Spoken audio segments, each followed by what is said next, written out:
So basically we are a management and IT consultancy. So we are here to try to connect with the people who are being involved into the manufacturing sector. And so the Boilers Expo has been a very interesting journey for me as far. Since morning I've been connecting with really good potential people over here.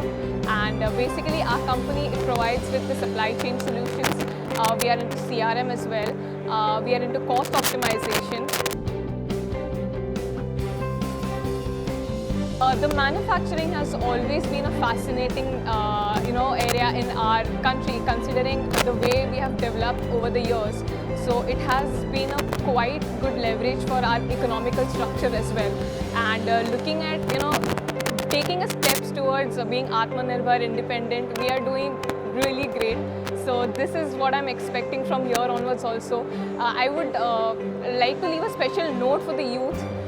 Just like us, we guys have got to get into this and we have got to contribute our bit.